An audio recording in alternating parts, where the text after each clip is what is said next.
Bonjour Agapé, c'est une très grande joie pour moi de euh, faire enfin cette vidéo sur le thème de comment aimer peut affecter ce que nous faisons. Et j'ai eu à les réphraser dans l'audio, autrement dit, c'est comment notre décision de nous attacher à quelqu'un pourrait affecter le choix que nous faisons dans notre vie ou dans notre destinée. Et voilà, j'ai nous dit vraiment merci pour les interventions que nous avons eues dans Agapé, parce que notre but, c'est de nous édifier, oui, de nous encourager et surtout beaucoup plus sortir des instructions de cela, des principes que nous pouvons suivre et qui peuvent aider les autres à ne plus tomber dans les mêmes erreurs. C'est ça même les très grands buts d'Agapé. J'ai parlé d'orientation et de guider, nous le faisons ensemble, oui, c'est vrai, mais sous la conduite du Saint-Esprit. Alors je suis le berger David et voilà, comme je disais, nous en avons parlé pendant le mois d'avril. Et j'ai béni Dieu, il y a eu au moins 6 interventions qui ont été là, pratiquement 7 et 8, il nous faut compter moi-même ainsi que Maman France, bébé ça, par rapport à cela. Il y a beaucoup de bonnes choses qui ont été dites. Certainement que vous vous posez la question de savoir qu'est-ce qui sera dit de nouveau ici. Eh bien, je commencerai par vous dire d'abord que je ne suis pas tellement là, venu pour dire des choses euh, que vous connaissez ou que vous ne connaissez pas. Je suis plus là pour parler des instructions, des choses que vous ne faites pas. Je ne suis pas au niveau de la connaissance seulement, parce qu'elle ne suffit pas, mais c'est plutôt au niveau de l'accomplissement. Parce que, voyez-vous, quand je vais pratiquement faire les résumés des différentes interventions, vous vous rendrez bien compte au fait que Samson n'ignorait pas ces choses que nous savons. Oh, certainement pas. Parce que si elles étaient si évidentes et faciles à appliquer, toutes ces vérités que nous sortons, oh, croyez-moi, il n'y aurait plus personne qui aurait eu un problème, en tout cas en ce qui concerne cet attachement. Pourtant, regardons autour de nous et voyons bien qu'il y a beaucoup de familles qui sont là souffrent. Pourquoi? Parce qu'il y a des gens qui ont fait des choix qui n'étaient pas corrects. Se sont attachés pas comme il les fallait. Oui, parce que nous parlons des destinées. Alors, je vais bien aller au but.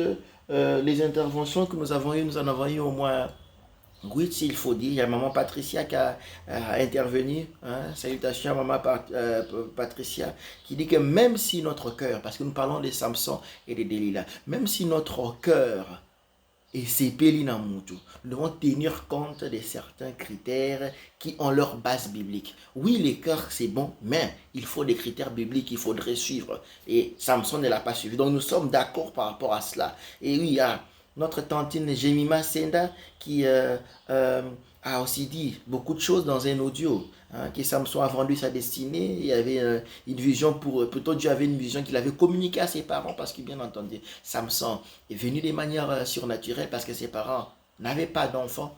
Il y a eu un ange qui est même intervenu. Et oui, Samson était un juge. Ce n'était pas un païen. C'est une personne qui servait Dieu. On va les comparer aujourd'hui pratiquement à un pasteur, mais un pasteur, pas seulement pasteur d'une seule famille, mais c'est un juge, vous voyez, comme on va juge dans un tribunal pour toute une cité. Et c'est lui qui donnait des orientations en ces moments-là, parce qu'il n'y avait pas des églises comme on le pense aujourd'hui. Il y a quelqu'un qui devait recevoir des instructions, qui devait orienter. Donc Samson était juste, donc il avait une intimité avec Dieu, il savait comment le consulter. Et pourtant, Samson vivait dans un bonheur apparent, lié à son attachement pour une femme qui s'appelle Delilah, mais qui plutôt avait un plan caché, comme on le voit. Et d'ailleurs, ce n'était même pas la première fois que Samson commette ce genre d'erreur. Parce qu'il avait déjà eu à être avec une Philistine avant. Et bien entendu, pour ceux qui liront, qui lisent, ils savent il allait contre les instructions parce qu'il ne devait pas prendre une étrangère. Là, c'est ce que notre papa, Dieu merci, m'a fait allusion. Pour dire que Samson était déjà mal barré dès le départ. Parce que la fondation était mauvaise. Oui, il est allé vers une femme étrangère. Mais la question qu'il faudrait bien se poser aussi, c'est pourquoi il ne fallait pas qu'il aille chez une femme étrangère. Ça, c'est important. Parce que comme je dis, nous sommes là pour parler plus de pourquoi nous ne faisons pas les choses. Pas de ce que nous ne savons pas. Parce que la connaissance ne suffit pas. Elle nous enfle. Elle nous permet de dire, oui, je sais, j'ai prouvé. Mais qu'en est-il de lorsque nous sommes dans ces contextes? Est-ce que nous agissons comme nous le savons? Pas toujours, pas toujours. Et pourquoi? C'est ça la question. Comment cela affecte notre destinée? Oui. Et nous voyons qu'il y a un moment, j'ai une main qui ira même à conclure que nous ne devons pas seulement tenir compte de l'amour, grand amour tout simplement, en nous laissant aveugler. Non, c'est que nous devons plutôt faire, c'est être conscients de notre destinée.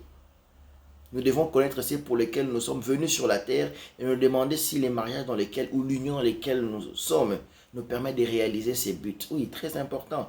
Je dis, Papa Dieu merci a intervenu, merci pour les interventions. Il y a Papa Emi Kake, ce qui a aussi été très poétique. L'amour est un simple mot, mais difficile à vivre. Seul Christ est le vrai amour et c'est lui qui peut nous aider dans cette affaire. Il nous apprendra à aimer notre prochain parce qu'il a tant aimé les mondes. Ça, c'est formidable. Merci, Papa Aimé. Nous devons demander au Seigneur dans nos prières chaque jour d'augmenter le vrai amour en Dieu. Nous avons besoin que Dieu augmente. Donc, ils ont un niveau, il y a là. Et autrement, ils ont un niveau, il y a s'attacher dans Nzambé. Tout le monde n'aime pas de la même manière. Et bien entendu, la question c'est de savoir pourquoi. Pourquoi quelque chose que nous savons, qui paraît si simple, l'histoire des Samson et Delilah, on le connaît tous, même des jeunes enfants le savent. Mais pourtant, si, quand il s'agit de faire un choix, nous nous rendrons curieusement compte que nous agissons comme Samson. Ah oui, nous agissons comme Samson. Et il y a Déborah, Tantine Déborah qui va dire que oui, Dieu est amour. C'est un bon résumé, merci Tantine Déborah, de ce qui... Dieu agit toujours par les principes d'amour dans chaque fois que nous agissons et que l'amour de Dieu n'est pas les principes primaires de ce que nous faisons. J'ai paraphrase, nous allons d'écouter. L'amour sans Dieu n'est que vanité. Samson avait plus confiance en son cœur, oui, à lui-même, plutôt qu'à Dieu. Connaître l'amour de Dieu nous permet de comprendre le plan de Dieu. Cela nous ouvre les yeux de nos cœurs, savoir notre but dans la vie, ne pas être aveugle. Nous marchons selon l'amour de sa volonté. Ah oui, les plans de Dieu tiennent totalement compte de nos désirs et de nos critères. Ça c'est formidable, merci Tantine Déborah. Donc il n'y a pas à craindre, c'est ce que Tantine Déborah a dit. Et c'est vrai, je suis d'accord avec elle. Nous sommes d'accord dans les commentaires. Même si c'est contraire à nos désirs, faisons confiance à Dieu. Oui, mais pourquoi nous ne le faisons pas quand cela nous arrive? Est-ce qu'il y a une instruction à suivre? Est-ce que étape là? Ou bien chacun peut faire comme il veut parce que Samson, lui, pensait qu'il pouvait faire ce qu'il voulait. Parce que c'était quelqu'un qui avait de la puissance. Parce que quand nous pensons de Samson, nous voyons beaucoup plus la force aussi, mais on retient plus l'erreur. Parce que nous, les hommes, nous sommes habitués, en fait, à retenir les négatifs. Ah oui, Samson a mal agi. Samson a eu comme on dit, rater sa destinée, pour ce que beaucoup pensent. Mais il y a une chose qu'il faudrait savoir, par exemple, que Samson était appelé à avoir des confrontations avec les Philistins, et que les démonstrations de puissance et de force que nous lisons bien dans l'histoire de Samson sont pour la plupart liées aussi au conflit qu'il avait eu par rapport à ses choix. Donc Dieu l'a quand même utilisé là-bas. Donc c'est quelqu'un qui était conscient de la relation. Si Samson devait être aujourd'hui, qu'on devait l'identifier, c'est on allait dire que c'est une personne qui avait une spiritualité reconnue. Ah oui, c'est quelque chose que nous devons reconnaître, mais qui avait pour handicap les mauvais choix des femmes. Donc ça pouvait être n'importe quel pasteur ici qui se trouve, et c'est quelqu'un qui, lorsqu'il se présenterait, les gens certainement s'élèveraient parce qu'il était un juge. Il était respecté. Alors, qu'est-ce qui n'a pas allé vraiment pour Samson? Maman Vanessa dit que Samson était aveuglé par l'amour. Christ nous a donné le libre choix, mais nous devons trouver la personne de notre destinée. Dieu donne toujours des indices. Ah oui, il dit que oui, si nous regardons dans la manière d'être engagé dans Batunion sur le témoignage des alliés, c'est que l'indice est allé.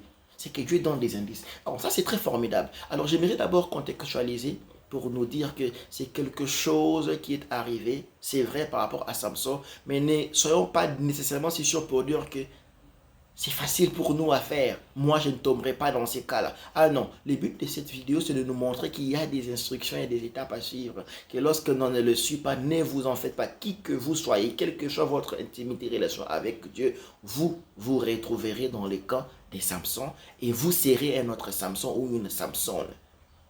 Nous avons le cas, par exemple, de quelqu'un de très réputé comme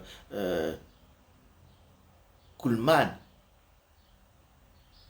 Ah oui, pour ceux qui connaissent, euh, hum, la grande servante de Dieu, Catherine Coleman. Elle est pratiquement été l'un des précurseurs même dans le ministère de guérison parce que Dieu l'a utilisé de manière extraordinaire. Ah oui, elle a eu un moment à avoir un attachement avec un évangéliste au début de son ministère qui a dit, qui avait quitté sa femme et ses enfants. Et cela était tellement sérieux qu'elle a dû se séparer. Elle a fait 10 ans de mariage, elle a dû se séparer pour que son ministère continue. Et quand elle a terminé, les journalistes continuaient à la suivre pour lui poser des questions qui n'étaient pas bonnes. Il y a des villes qui ne voulaient même pas la recevoir. Vous vous rendez compte de quelqu'un qui fait des très grands miracles, mais qu'on refuse de recevoir dans une ville parce que le choix qu'il avait fait, Batubazo Banga. Imaginez une servante de Dieu qui a eu, entre guillemets, Barolobaki, Abotulaki Mobali Abatu. Pourtant, ce n'était pas son intention, parce que quand on lit sa biographie, pour elle, c'est la femme qui avait quitté l'homme. Bien qu'on l'avait découragée de cela, mais on parlait que dans ces contextes, elle était Samson. Ah, mais ça n'enlève pas la grâce et la puissance qu'elle a démontrée, parce qu'elle a bien terminé. Attention, elle a su comment s'y rattraper. Et oui, nous voulons être de ceux-là qui se rattrapent. Mais est-ce qu'il y a un principe? Nous sommes là pour parler de ce que nous ne faisons pas de ce que nous savons déjà. Ah oui, donc il y a des choses que nous savons, il y a des choses que nous ne savons pas par rapport à ces échanges. Il y a des ceux qui connaissent beaucoup, oui, je ne vais pas dire théoriciens, mais qui sont remplis de connaissances qui édifient, mais qui peuvent enfler, parce qu'il n'y a que la révélation qui est utile. Les révélations, c'est toute connaissance que Dieu a illuminée en nous et qui nous pousse à l'action. Parce que lorsque nous ne l'appliquons pas, nous perdons aussi une révélation. Alors, c'est un peu cela par rapport à ça. Alors, quels sont, comment, c'est quoi les effets d'aimer? Dans quoi ça peut vraiment nous conduire, cet attachement à quelqu'un par rapport au choix de notre destinée? Eh bien, les effets, il peut y en avoir 3 comme influence. Soit nous sommes dans la volonté de Dieu, gloire au Seigneur, c'est ce que nous désirons et voulons. Et nous voulons voir comment y arriver. Est-ce qu'il y a une méthodologie à suivre? Qu'est-ce que la parole de Dieu nous dit sur ça? De cette manière-là d'aimer, pour ne pas tomber dans les cas de beaucoup, de plusieurs. Oui, il y en a. Là, nous en parlerons et c'est pour ça que fait cette vidéo. Et oui, deuxièmement, nous pouvons plaire à nos propres plans. Les effets, c'est que c'est avoir des résultats terrestres qui sont liés à nous, pas nécessairement à notre destinée. C'est les cas communs que nous avons autour, parce que ce n'est pas tout le monde qui consulte Dieu. Et d'ailleurs, il y a l'adage qui dit que c'est une histoire qui est assez répandue. Mais pourtant, c'est la bouche des chrétiens que cela sort. En tout cas, non, bon, je cite un peu de choses de cette façon pour montrer au fait que c'est quelque chose de commun. Nous avons beaucoup de Samson et de Samson autour de nous. Ah oui, que nous connaissons. Et cela nous éloigne de la destinée, parce qu'il faut d'abord connaître cette destinée. C'est très facile de dire cela, mais combien d'entre nous savent même pourquoi ils existent? C'est même un des commentaires que certains ont dit là-bas, qu'il faut savoir pourquoi nous existons. Nous avons eu des très bonnes interventions. Et oui, le troisième, c'est que ça peut servir au plan de Satan. Mais nous n'allons pas parler de ça parce que nous ne sommes pas les évangélistes de Satan, ou nous ne sommes pas des serviteurs de Dieu et des messagers de Satan. Non, là nous ne partons pas. Mais ces choses se font dans le monde courant aujourd'hui. Vous voyez même des films et des loges d'incantation. Le diable unit aussi des gens pour son but bien précis, pour les destiner déviées, parce qu'il n'a créé personne. Il y a des gens qui le trompent et qui parviennent à le suivre. Ils ne n'allons pas parler de cela. Pour le deuxième cas, pour plaire, satisfaire à nos propres désirs. Nous avons vu les cas de Samson, mais je vous ai aussi cité les cas des Coleman. Quand je vous le cite, c'est plus pour encourager, pas décourager. C'est pour vous montrer que cela peut arriver à n'importe qui, et que le simple fait d'avoir connaissance de ces choses ne suffit pas. Il faut respecter les principes. Il faut suivre ce que Dieu voudrait. Parce que comme je le dis pour Catherine Coleman, allez lire. Elle est puissante et c'est quelqu'un que j'admire et respecte beaucoup. Et il y a un livre formidable que j'étais en train de lire sur Rien n'est impossible, où on voit que même des gens de diverses religions étrangères venaient, extérieures, que nous pouvons appeler païens, venaient, des éminentes personnes, lorsqu'elles organisaient des réunions de prière pour recevoir et être remplis du Saint-Esprit. Mais non, ça c'est extraordinaire. Mais pourtant, elle a beaucoup souffert. Comme de cette épine à cause de ce choix qu'il a fait qui n'était pas correct. C'est quelqu'un qui marchait dans le Saint-Esprit. Ah oui, Tu ne peux pas avoir faire ce genre de manifestations si tu n'écoutes pas les seigneurs. Mais qu'est-ce qui fait qu'avec toute notre intimité, toute notre manière de connaître Dieu dans ces domaines-là, on ne consulte pas Dieu? On pêche contre un principe. Je vous ai fait mention de Matthieu 22. Il y a les 37, les 38, les 39. Les 37 qui dit que tu aimeras. Il y a un commandement qui a été donné. Un commandement, c'est quelque chose qui est un ordre. Oui, on est libre. Mais quand Jésus lui-même nous dit, tu aimeras, et que c'est l'ordre, l'Éternel donne de ton cœur, ton âme et de toute ta force, et que c'est les plus grands des commandements. Ça veut dire quoi? Que si nous n'avons pas d'abord compris cela, tout ce que nous allons faire est affecté. C'est comme l'on dit que l'amour de Dieu est principal. Oui, mais qu'est-ce que cela veut dire par rapport à aimer et s'attacher à quelqu'un? Qu'est-ce qu'il a comme impact sur notre destinée? Ah oui, aimer de tout son cœur. C'est vrai qu'il y a beaucoup de définitions par rapport au cœur, c'est le centre des choses. Je ne vais pas entrer dans les mots hébreux et grecs, mais je peux plus circonscrire cela à notre esprit. Et je vais nous recommander beaucoup plus les livres de C.S.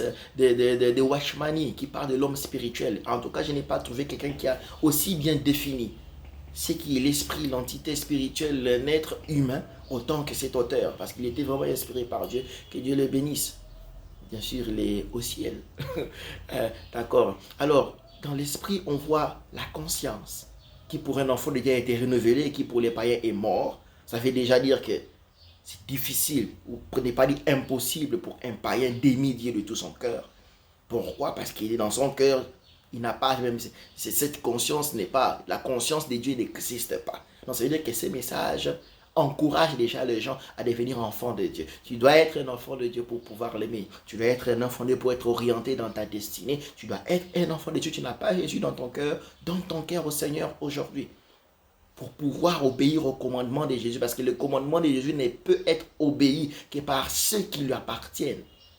Donne ta vie à Jésus aujourd'hui. C'est une affaire personnelle, parce que tu auras un jour à le rencontrer, à rendre compte, même de ta manière d'aimer. Ah oui, de tout ton cœur. Donc il y a la conscience à l'intérieur, il y a l'intuition et il y a l'adoration. Aimer de tout son cœur, c'est des manières à vénérer. Aimer des manières à pouvoir s'incliner. Pensons à prosterner. Ah oui. De tout son cœur, il y a l'entité spirituelle à l'intérieur. C'est le centre de tout. Et pour un enfant de Dieu équilibré, le centre, c'est par rapport à l'esprit. Adorer suivant l'esprit, c'est une manière d'aimer Dieu aussi. De toute son âme. Dans l'âme, nous voyons les émotions, nous voyons la volonté. Et nous voyons les pensées. Quand tu aimes quelqu'un de toute ton âme, c'est que tu n'imagines que lui. On peut autrement dit, on peut mal parler de Dieu devant toi. Combien de fois tu as mal pensé de Dieu? Combien de fois tu l'as jugé pour ce qui t'est arrivé? Combien de fois? Est-ce que c'est cela, aimer Dieu de tout ton âme? Parce que nous pensons que ce sont des choses qui sont évidentes. Mais pourtant, c'est un commandement, pas une suggestion. Ça veut dire que quand nous pensons à Dieu, suivant le choix, comme les fois on dit que non, les choix, oh, Dieu pas m'imposer, ce sont mes sentiments à moi. Ah bon, mais comment quelqu'un qui peut aimer Dieu de toute son âme peut penser que Dieu peut mal choisir quelque chose pour lui? Quand on aime de toute son âme, ça veut dire que toute ta pensée est remplie de Dieu. Quand on cite les noms de Dieu, l'amour ressort de ton cœur. C'est ça, aimer de toute son âme. Aimer de toute sa force. Et nous voyons que par force, nous voyons pratiquement toute l'énergie que nous avons. Bon, c'est vrai que ça fait allusion au corps, à la force que nous possédons maintenant, que nous pouvons mettre en jeu pour quelque chose, pour accomplir quelque chose. Nous voyons par exemple que David, quand il dansait avec l'arche, ou même sa femme l'a dit que Yozo Binaboye des femmes esclaves, il dansait de toute sa force. Et nous voyons ces ailes qui entrent même à l'intérieur où la honte et tout ce qui nous entoure n'a plus d'impact. Est-ce que nous mesurons un peu ces degrés d'amour qui est demandé? Mais la question qu'on peut se poser, pourquoi un tel commandement? Tout ce que Dieu fait, c'est pour notre bien. Nous devons d'abord comprendre une chose. Si nous parlons des principes, c'est parce que nous ne sommes pas créés nous-mêmes.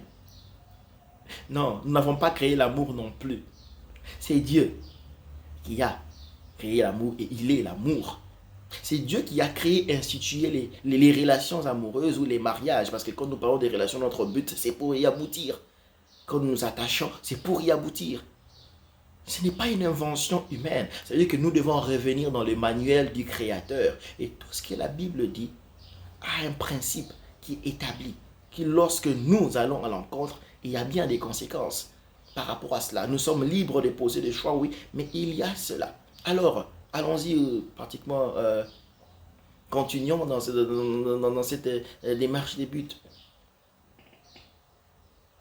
Aimer Dieu. Pourquoi Jésus voudrait qu'on puisse aimer d'abord? C'est parce que nous ne savons pas comment il faut vraiment aimer. Avec la déchéance humaine que nous avons eue dans notre cœur, le fait que Dieu n'est plus le centre, parce que quand l'homme a été créé, aimer c'était quelque chose qui était naturel. Aimer selon Dieu, bien entendu. Parce que nous avons été créés par Dieu. C'est un reflet de la nature de Dieu. Tu parles, je parle parce que Dieu parle. J'écoute, tu écoutes parce que Dieu parle. Nous avons été créés à son image, nous avons les facultés que Dieu a. Bien sûr, Dieu n'y va pas aux toilettes, certainement parce que c'est lié au corps et c'est une forme d'échéance aussi. Dieu ne va pas aux toilettes, certainement pas. Là, vous pouvez en être sûr. Alors, les aptitudes dont je parle, c'est par exemple les 5 sens que nous avons. Ah oui, Dieu aussi a un flair qu'il peut sentir. Vous parlerez que Dieu a des bras. Bien sûr, nous reflétons l'image du Seigneur. C'est vrai que c'est une image beaucoup plus spirituelle, mais pour les aptitudes que nous faisons, Dieu peut le faire aussi. Donc, ce que je veux dire, en fait, c'est quoi? C'est que tu aimes parce que Dieu t'a donné cette faculté, parce que Dieu, qui est amour, voudrait que tu le fasses. Alors, mais il veut que tu le fasses d'une certaine manière. Nous l'apprenons de lui. Quand nous aimons Dieu entièrement, c'est alors seulement le plus grand comment que nous devenons capables d'aimer notre prochain. Or, notre partenaire, notre conjoint, celui à qui nous nous attachons est aussi notre prochain. Alors, notre cœur doit être attaché à des principes à suivre par rapport à cette manière d'aimer. Nous allons voir qu'il faudrait avoir une intimité avec lui. Nous allons voir que par rapport à cela, il faudrait que nous puissions pouvoir le consulter. Parce que cet amour qui naît et cet amour qui s'apprend ne vient que dans une intimité. Ça veut dire qu'il faut d'abord avoir une relation personnelle avec Dieu. Pourquoi? Pour apprendre d'abord à se connaître. Parce que nous nous connaissons lorsque nous nous rapprochons de Dieu. Et pour pouvoir aussi connaître sa destinée. Comment savoir avec qui je vais m'attacher lorsque je ne sais même pas à quoi me sert cette destinée? Ces choses sont importantes qu'il nous faudrait faire. Comme je dis, c'est plus parler de choses que nous ne faisons pas. Nous parlons généralement d'agapé des 4 principes, comme je l'ai dit, par rapport à la conviction divine, un témoignage. Il n'y a pas que nous-mêmes qui devons témoigner que nous sommes dans la volonté de Dieu. Nous parlons, c'est vrai, notre attachement émotionnel qui doit avoir un témoignage de nous-mêmes par rapport à des émotions et une faveur autour de nous. Des principes importants à suivre pour ne pas tomber dans les cas de Samson. Et ces choses-là sont nécessaires pour nous. Aimer, l'insistant, c'est sur aimer Dieu au-delà de toutes choses. Avec ses cœurs, avec cette adoration. Cela est important. Comment nous devons cultiver notre relation avec Dieu de manière à comprendre ce que Dieu veut orienter et dire. Cela doit passer avant. Et comme je dis, c'est quelque chose qui a des applications dans tout ce que nous faisons. Mais dans des contextes bien précis, nous sommes restreints par rapport à cela. Nous verrons bien après d'autres principes à sortir de manière pratique de comment il faudra le faire pour donner conseil. Et c'est là nous allons le voir dans le contexte d'Abraham, qui a tellement aimé Dieu qu'il était capable même de laisser sa famille, ses parents pour aller dans un autre pays étranger. Cet amour qu'il y a à l'intérieur. Vous voyez que nous insisterons sur la relation personnelle avec Dieu qui doit s'enrichir. Parce que c'est cette relation qui va nous permettre même de sortir des problèmes lorsque ça arrive. Nous verrons pour Adam et Ève par exemple, lorsque la relation a été brisée. Qui a restauré cela? C'est Dieu. lorsqu'il est au centre, lorsqu'il est la raison même de notre adoration, lorsqu'il est celui qui initie ces choses, lorsque nous l'aimons de notre cœur, de notre âme et de notre esprit, il ne nous laissera pas dans un dégât. Il viendra réparer, il fera un autel de sacrifice pour nous orienter comme il le faudrait. C'est comme j'ai dit, nous sommes plus là pour des instructions que nous devons faire.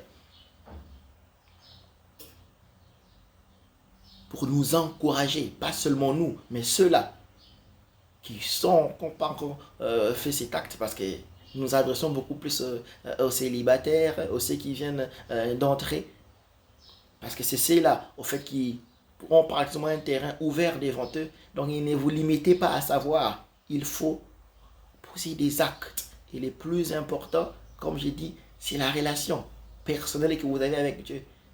Est-ce que vous avez un temps précis où vous priez pour connaître votre Dieu? Parce que aimer, c'est quelque chose qui se conjugue à l'actif. Ce n'est pas seulement par vos mots, ce n'est pas en allant au culte seulement les dimanches. Est-ce que vous avez une intimité avec Dieu? Vous avez une histoire avec Dieu que vous pouvez raconter pour dire que est-ce que si on te pose la question de savoir ce que Dieu te demande de faire maintenant, pendant cette période, ces mois ici, on va répondre à la question. Si on te demande qu'est-ce que Dieu est en train d'apprendre maintenant, et tu peux répondre à cette question. Si on te demande c'est quand la dernière fois que Dieu t'a parlé, est-ce que on a la réponse pour Nawana? Parce que c'est déjà un indice pour dire que c'était bien probable d'avoir des difficultés. Même si Dieu venait à t'orienter entièrement pour y entrer, ça, c'est une chose formidable. Mais l'objectif, n'oubliez pas, le mariage n'est pas le but comme tel, la finalité. C'est un moyen vers la destinée. Voilà pourquoi ça peut dévier ou désorienter. Tu continueras à vivre après les mariages, tu ne vas pas mourir. Alors il te faudra cette relation, cette intimité-là, pour continuer à marcher à l'intérieur. Alors je vais nous laisser parler par rapport à Abraham. Oui, c'est un cas qui n'est peut-être pas trop commun. Ce sont des cas qui existent parce qu'aujourd'hui, par exemple, en Asie, il y a beaucoup de gens qui se marient comme ça. Des chrétiens. Ce sont les parents qui ont choisi et qui vont dire, mais qu'est-ce qui se passe? Comment est-ce que ça peut marcher? Nous allons voir par exemple Ruth avec un amour extraordinaire et pour Boaz. Ce n'est pas trop tard parce que c'était des choix qui s'étaient passés qui étaient assez compliqués. Elle a perdu son mari. Mais voilà qu'elle a trouvé un bon choix. Donc c'est une manière de nous encourager aussi. Alors je veux arrêter par là. J'espère que nous avons vraiment été bénis et orientés. C'est comme édifiés, je voulais dire que il s'agit plus de ce que nous devons faire plutôt que de ce que nous savons. Est-ce que ta relation avec Dieu est active? Est-ce que tu crois que si on doit regarder les films de ta vie, on dira que tu aimes Dieu réellement? Oui, tu le sais qu'il faut le faire, mais est-ce que tu aimes Dieu de tout ton cœur, de ton âme et de toute ta force? Parce que si tu ne l'aimes pas, tu seras aussi comme Samson. Il le savait, mais sur cette action domaine-là, non, il ne l'a pas consulté, il ne l'a pas écouté. Pourquoi? Parce que l'amour pour son cœur, c'est comme on dit que Samson avait plus confiance en ses propres cœurs. Paul dit que oui, ma conscience ne me condamne pas, mais je ne fais pas non plus trop confiance à ma conscience. C'est l'important, cette marche et cette intimité avec Dieu. Je nous remercie pour cette attention et nous allons parler de beaucoup d'autres principes assez pratiques pour comment est-ce que nous pouvons maintenir cette relation avec Dieu, comment est-ce que nous pourrons préparer l'avant-décision pour choisir la période pendant, qui généralement peut s'appeler un fiançailles par rapport à cela, et comment même prier pour l'entrée à l'intérieur, parce que tout se prépare pour la destinée. L'important, c'est cette destinée, parce que nous rendrons compte à Dieu. Que Dieu vous bénisse. J'aimerais terminer avec cette prière. Seigneur, bénis tous ceux qui suivent. Que tu puisses, ô Éternel, donner à chacun un zèle et un esprit, ô Éternel, notre Dieu nouveau, de manière à t'aimer comme jamais auparavant, ô Éternel, notre Dieu. Et de manière à prendre une décision de remettre les choses en ordre, de manière à arranger cette intimité. Et j'ai prié, Seigneur, que tous ceux qui savent cette vérité ne les gardent pas pour eux, mais les communiquent à d'autres. Oui, Seigneur éternel, afin que tous ensemble, nous soyons dans la destinée pour te plaire, parce que c'est ça, même l'autre raison sur cette terre. Nous avons un but et nous devons jouer ces rôles. Il s'agit d'être des sources de bénédiction, pas seulement de vouloir la bénédiction, mais d'être des sources de bénédiction, que ce soit par un conseil, que ce soit par notre manière de marcher partout où nous sommes, faire comprendre qu'être être en Christ, c'est une première chose. Avoir une relation avec lui, c'est ce qui est important. Une relation où tu domines, où toi, tu es celui que nous aimons le plus et qui va nous orienter dans les restes. Que Dieu vous bénisse, Agapé. Que sa grâce et sa faveur soient sur tous au nom de Jésus. Amen. Ciao.